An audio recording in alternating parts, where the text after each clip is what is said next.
Salut à tous et bienvenue dans ce nouvel édito dans lequel, promis, je vais tenter de ne pas m'énerver.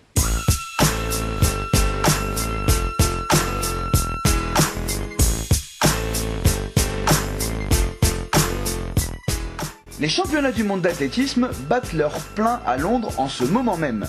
À l'heure où j'écris ces lignes, 2 athlètes ont déjà été médaillés pour l'équipe de France.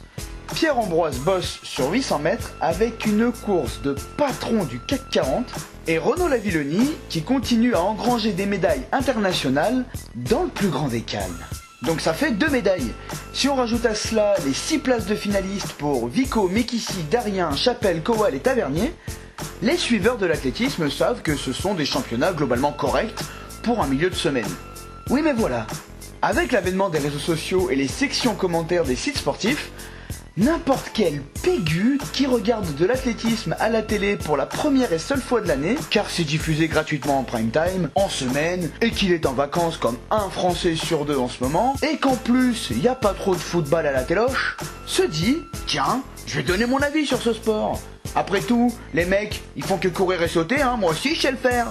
Ce pégu, appelons-le Sportix. Parce que Sportix, il donne aussi son avis pendant les JO. Sur des sports auxquels il ne va s'intéresser que tous les 4 ans. Pendant les finales des équipes de France, en sport collectif aussi, il donne son avis, parce que ce sont les seuls matchs diffusés des compétitions sur les grandes chaînes nationales, et qu'elles sont gratuites. Donc Sportix, regarde c'est mon dieu, mais il n'y connaît pas grand chose. Il se rattache donc à un truc simple, son pays. Et vu que son pays, c'est quand même la France bordel. Les Français qui sont là font forcément partie du gratin mondial. Comme lui en fait. Après je grossis un peu volontairement le trait hein. Si je prends mon cas perso, pour connaître un sport au départ, je fais un peu pareil. Je m'intéresse aux Français, puis aux stars de la discipline. Et après je regarde les différents palmarès, j'apprends le vocabulaire, j'essaye de comprendre les finesses, etc. Sauf que lui, Sportix, de tout ça, il s'en bat les reins. Lui, il a du sport gratuit à Saint-Éloche, qui paye avec sa redevance. Lui, il veut des médailles. Point barre. Sachant que dans une semaine, la superbe course qu'il a vue et pour laquelle il a chialé en entendant la Marseillaise sur le podium, il l'aura oublié pour un sublime Saint-Étienne-Guingamp en Coupe de la Ligue. Bref, tout ça pour dire que Sportix, ses 2 grandes phrases favorites sont « De toute façon, les athlètes français, ils sont nuls » et « Nos sportifs, ils ont pas le mental, hein, c'est bien connu ». Et comment dire, quand j'entends ça... Ces phrases-là, il les utilise généralement dans 3 cas bien précis. Pour le tennis, les perdants en finale des JO ou des championnats du monde, et en athlétisme. Bon, pour le premier cas, clairement, la génération des Tsonga et Monfils était tellement prometteuse que c'est plus de la déception que de l'exigence mal placée. D'accord, ils n'ont pas gagné de Grand Chelem, d'accord, ils n'ont pas gagné de Coupe Davis. Mais si on regarde les choses de manière positive, on peut noter que l'on a quand même 10 Français dans le top 100 à l'ATP, 5 Françaises en WTA, des grands chelems en double, des Masters 1000 par-ci par-là.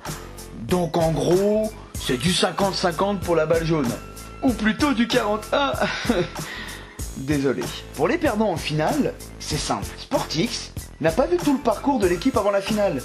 Il veut sa dose de victoire bleu, blanc, rouge. Donc s'ils perdent, c'est forcément mental. Parce que pour arriver en finale, seule la qualité technique et la force est suffisante, hein. C'est bien connu. Et surtout l'adversaire, vu qu'il n'est pas français, c'est impossible qu'il soit meilleur, hein. Pas vrai Sportix, hein. Et puis il y a l'athlétisme. Et pour ce sport-là, ces phrases sont d'une connerie. Mais alors d'une bêtise, j'ai même pas de qualificatif assez élevé pour ça. Il y a aujourd'hui 213 pays inscrits à l'I2AF, la fédération internationale. Il y en a donc plus en athlétisme qu'à l'ONU, juste pour info. Et depuis 1983, la France est le 10e meilleur pays en nombre de médailles, que ce soit aux championnats du monde ou aux Jeux Olympiques. Vous ne trouvez pas ça impressionnant? Ok, alors laissez-moi vous poser une question. Selon vous, combien y a-t-il d'athlètes professionnels en France en 2017?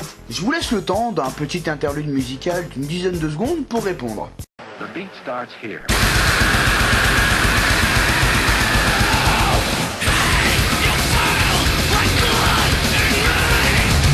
Vous avez votre réponse? Perdu! Il Il y en a en tout et pour tout 25 athlètes qui sont reconnus par la fédération et qui ont le statut professionnel. 25.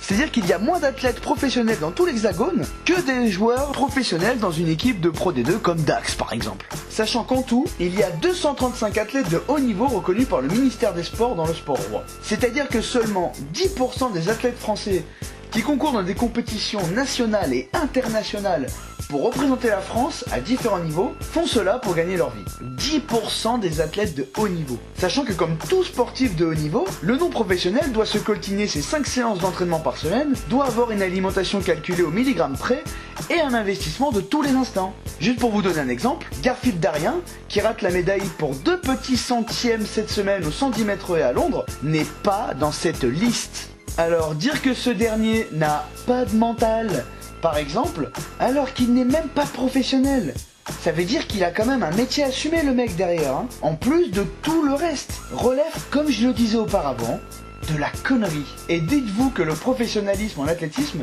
existe seulement au niveau national depuis 2006. Seulement 11 ans que ces mecs-là sont payés pour faire ça. En dehors de ce cas spécifique, tous les athlètes, s'ils veulent vivre de leur sport, se doivent d'avoir un moral à toute épreuve.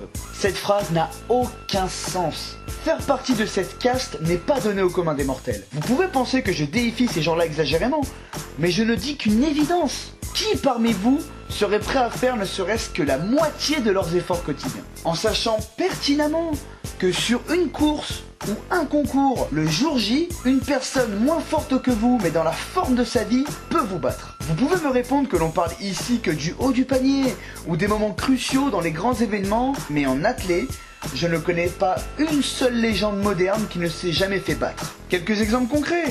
Bolt et son faux départ en 2011. Sergei Boubka qui a dû attendre la fin de sa carrière pour être champion olympique. Blanka Vasic, je t'aime Blanka. Meilleure sauteuse en hauteur de sa génération, jamais championne olympique. Vlodarczyk, pourtant la meilleure lanceuse de marteau de tous les temps, 5e aux mondiaux de 2011. Et si je vous parlais du petit nombre d'athlètes pro en France, c'est pour mettre en perspective que même si les plus grands, qui ont tout pour eux, peuvent faillir, vous pensez bien que des athlètes à qui on ne peut pas donner des moyens illimités pour arriver au meilleur niveau, doivent posséder un psyché à toute épreuve pour rivaliser avec les stars.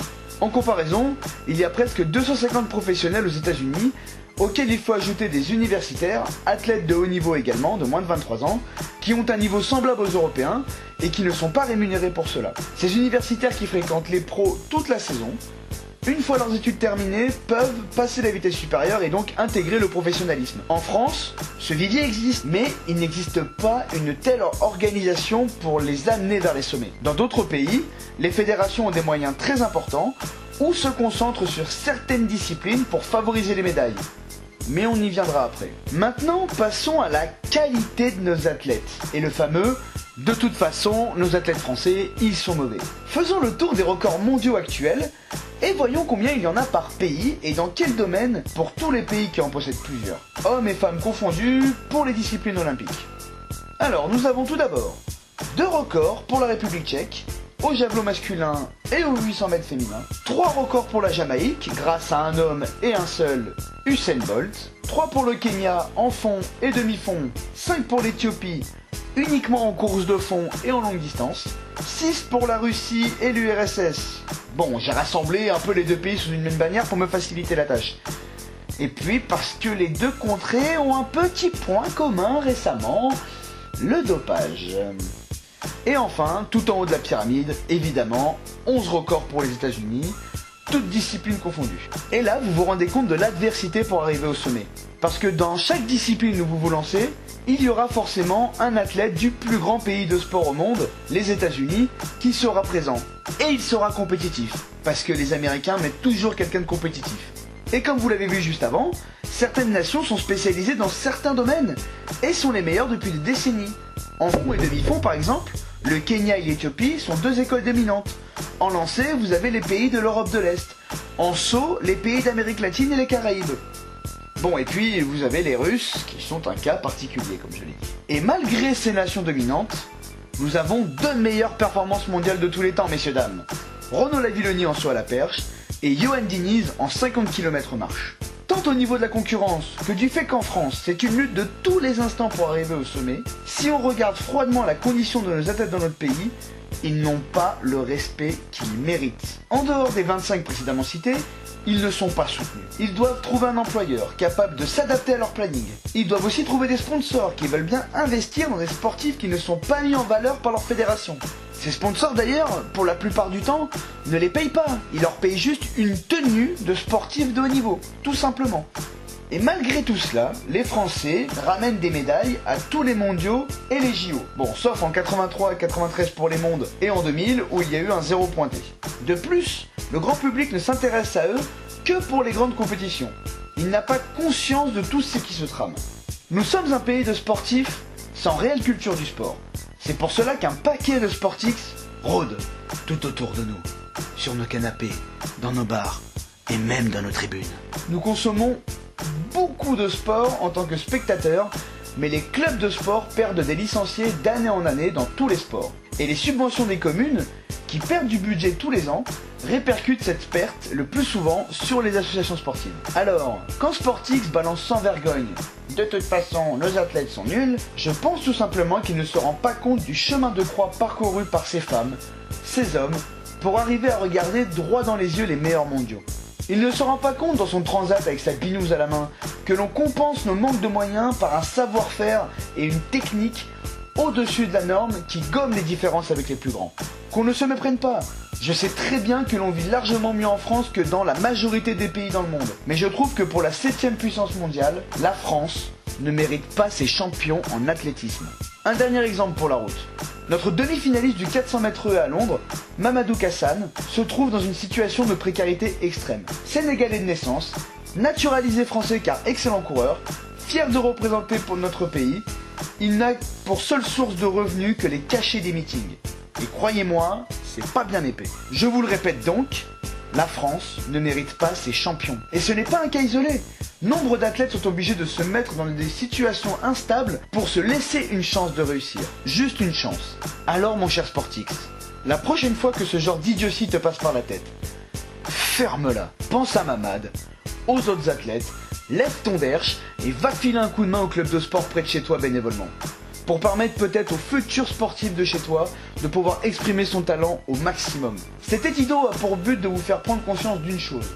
Nos sportifs ont un niveau exceptionnel. Chaque médaille est un exploit. Ils arrivent à nous procurer du bonheur en passant au-delà de tous ces problèmes structurels. Il serait temps que dans nos dires et nos actes, on leur rende un minimum l'appareil.